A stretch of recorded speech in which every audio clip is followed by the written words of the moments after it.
Hi, my name is Ariana Lee, and I'm proud to serve as your newly elected U.S. Senator from Delaware. I'm a senior at the Charter School of Wilmington, and I've lived in Delaware all of my 18 years of life. While Delaware is a small state, our impact is big. We were the first to ban child marriage, the first to ban smoking in public areas. We're home to more than half of Fortune 500 companies, and we have a rich history and tight-knit community, and that all makes me proud to call myself a Delawarean. I'm deeply honored to be elected to this position, and I will dedicate myself just like I have to my other leadership roles. At school, I serve as the senior representative on student government. I lead Odyssey of the Mind and iGEM team. And outside of school, I'm part of Model UN and Youth in Government, where I serve as Delaware's youth governor. What I've learned from all these experiences is how to communicate effectively, how to use my opportunities I'm given, and how to have productive conversations with people I may not agree with. And all of these things will make me an effective leader in Washington. Yet, the inspiration and passion behind my leadership and service is my family's American dream.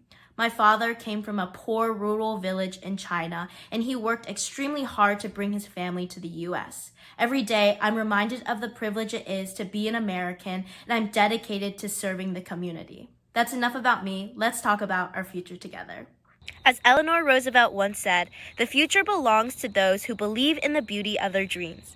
I look up to Eleanor as she reminds me how compassion and empathy are powerful forces for good.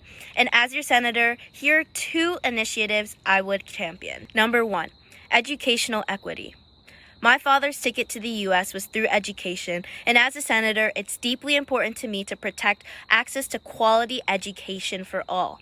In Wilmington specifically, there are high disparities in academic outcomes, and the city has suffered a vicious cycle of poverty. As a senator, I would support legislation that combats the effects of redlining and supports initiatives like the Reading Consortium that works to do research and making education more equitable. Combating political polarization. As a young person on social media, it's disheartening to see how much politics divides us.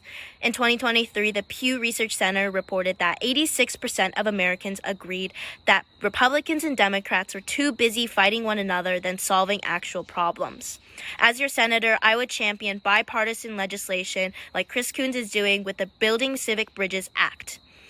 With this act, I would encourage youth participation in government through funding programs like Youth in Government and by equipping leaders with the skills necessary to host the most difficult but necessary conversations and learning how to build bridges with each other. Thank you for your consideration, and I'll see you on the Hill.